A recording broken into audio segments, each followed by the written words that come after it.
Né au Sénégal, René Mendy est journaliste et auteur du livre « Élégances africaines, tissus traditionnels et mode contemporaine ». Je m'appelle Mendy et Mendy c'est un nom qui est manjac, qui est donc mandingue. Et en Afrique de l'Ouest, les manjacs sont ceux qui excellent dans l'art du tissage. Donc ceux qui connaissent vraiment le tissage savent que Mendy, que beaucoup de tisserands en Afrique de l'Ouest sont des Mendy et savent que c'est pas anodin. Moi j'ai grandi avec une grand-mère qui avait toujours un tisserand quelque part dans la cour. Donc les tisserands à l'époque ils venaient pendant 2, 3, 4, 5, 6 semaines faire les tissus pour les familles, après ils repartaient ailleurs, etc. Et moi, c'est vrai que j'ai grandi avec le respect et l'amour du travail bien fait, du travail manuel, et avec ce cliquetis des tisserands qui a fait partie de mon enfance et qui m'a vraiment bercée. J'ai écrit le livre Élégances africaines, tissus traditionnels et mode contemporaine. J'ai commencé à l'écrire en 2001. Il est sorti en octobre 2002. Et en fait, je l'écris de manière tout à fait naturelle et beaucoup de journalistes étaient surpris par le fait que je l'avais écrit véritablement en 9 mois. Donc juste le temps de faire un bébé, mais c'était la réalité, c'était un peu comme un accouchement.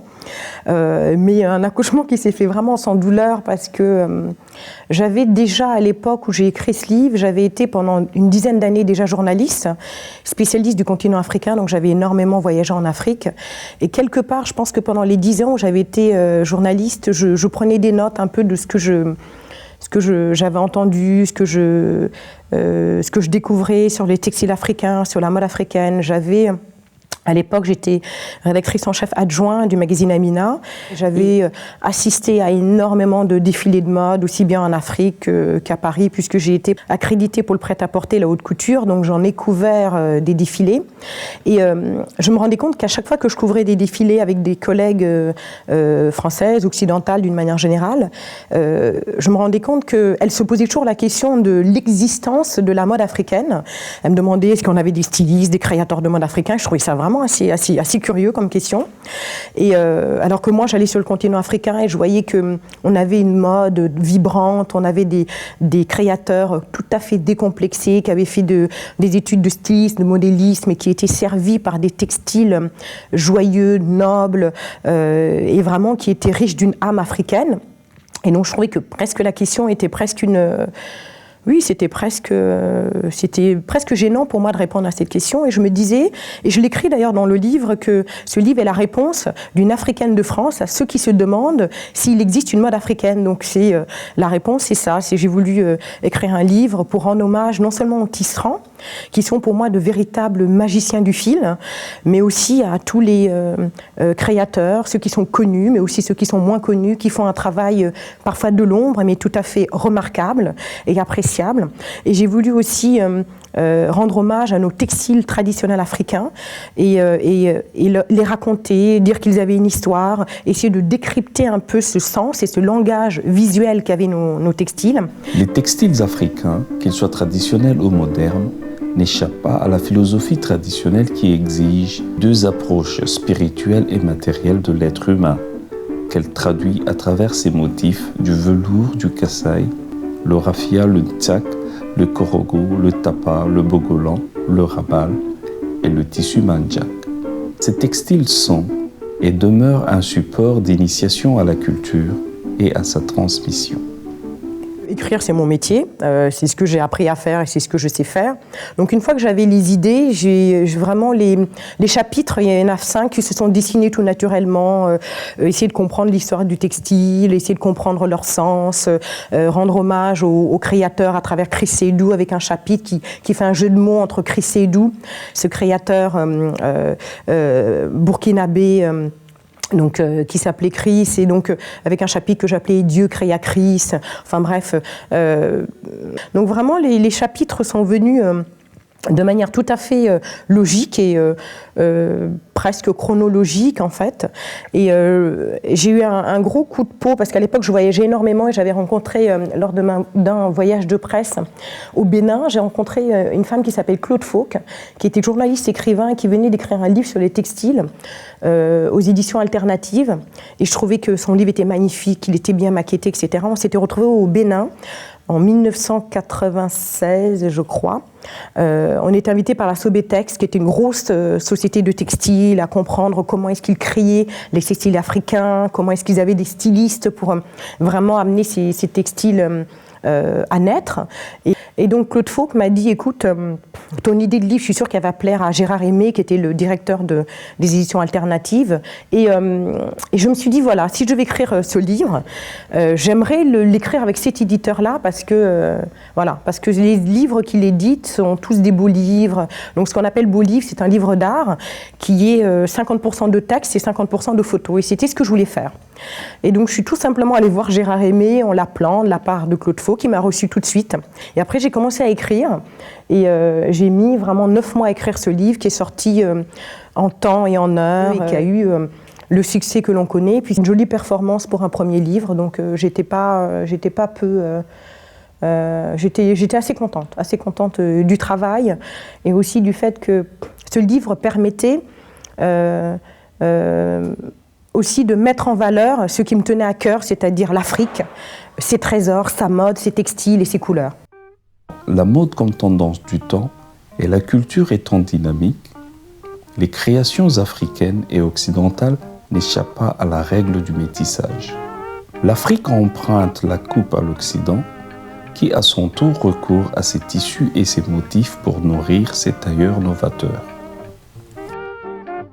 J'ai voulu aussi écrire un chapitre où je raconte un peu l'histoire d'amour qui existe entre les créateurs occidentaux, asiatiques comme Kenzo, entre eux et nos textiles africains.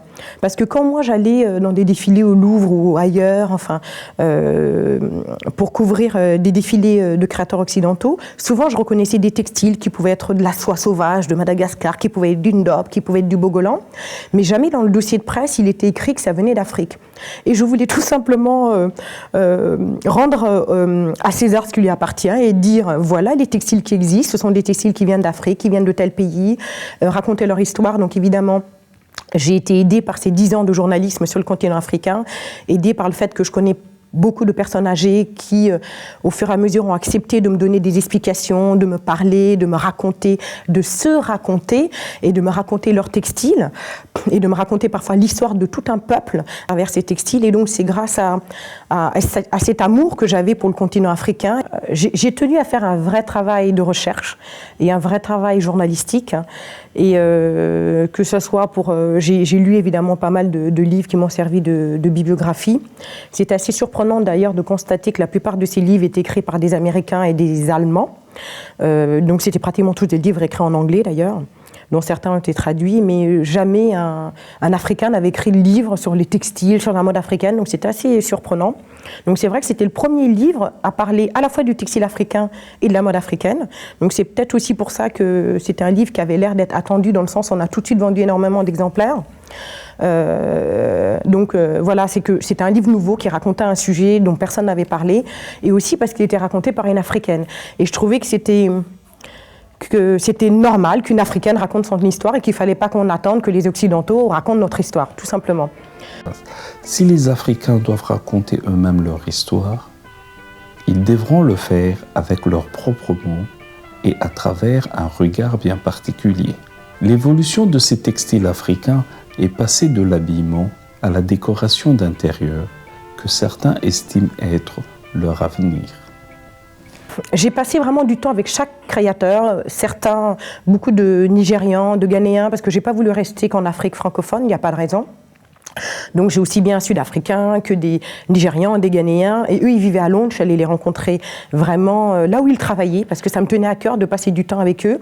Donc j'ai pris des jours de congé pour aller les rencontrer, et je crois que la créatrice qui m'a le plus donné, vraiment de temps, de sa personne, de son énergie, c'est Oumoussi, qui est sénégalaise aussi. Donc j'ai passé une semaine ou 10 jours avec elle dans son atelier, à aller chez elle tous les jours, à pratiquement petit déjeuner avec elle, parfois même dîner avec elle.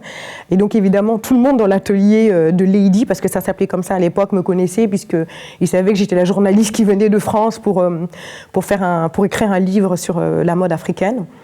Et vraiment, Oumoussi m'a apporté beaucoup plus que juste de répondre aux questions que je lui posais sur la manière dont elle travaillait, les tissus qu'elle utilisait. Elle m'a raconté même des histoires traditionnelles de textiles. Elle m'a parlé de l'histoire du Ninkinanka, qui est un peu le monstre du Loch Ness chez nous en Casamance. Enfin, Oumou a pu non seulement m'aider si vous voulez, à compléter le puzzle qui était celui que j'essayais de reconstituer sur l'histoire de la mode africaine, la manière dont on s'habillait avec du tapa, donc de l'écorce battue, la manière dont on est passé du drapé au cousu, enfin. Et donc Oumoussi a été un personnage central. Et moi, j'aime les symboles. C'est la raison pour laquelle le chapitre sur les créateurs, je l'ai ouvert par Chris Seydou, qui était donc décédé, qui nous a quittés vraiment dans la fleur de l'âge. Donc je l'ai ouvert sur Chris Seydou parce que c'était un hommage à Chris et à tout ce qu'il a insufflé d'un point de vue positivité sur la mode africaine. Et je l'ai clôturé par Oumoussi. Et elle savait que c'était un clin d'œil, elle savait que c'était vraiment une manière de lui dire tu m'as donné beaucoup plus que je venais même chercher. C'était une manière de lui dire j'estime que tu es vraiment la garante de cette mode africaine. Et en même temps, Oumoussi me recevait après avoir traversé cette traversée du désert qu'on lui connaît. Vous savez qu'elle avait été dans une affaire des 101 mannequins, etc. Et elle m'avait quand même ouvert sa porte, qu'elle m'avait fait confiance. Donc voilà, j'ai découvert. Je la connaissais avant en tant que journaliste, parce que j'avais beaucoup interviewé pour Amina. Je l'avais suivie dans différents événements mode. Et j'ai passé tellement de temps avec elle que j'ai fini par me rendre compte.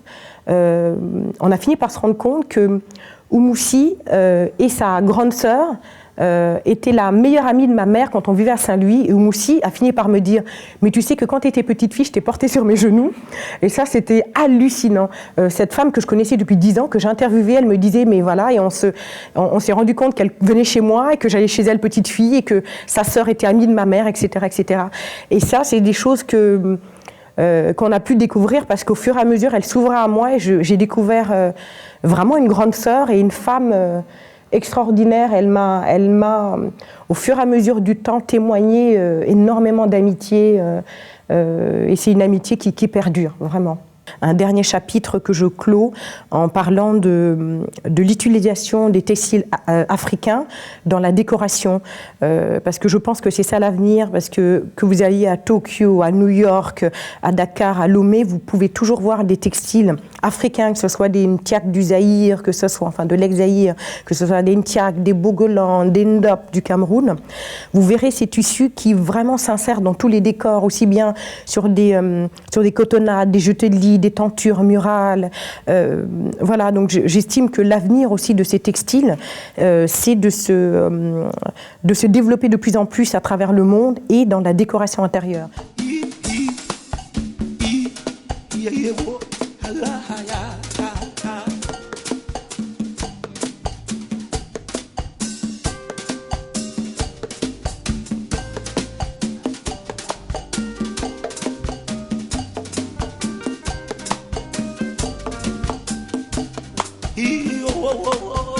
Yeah, yeah, yeah, yeah.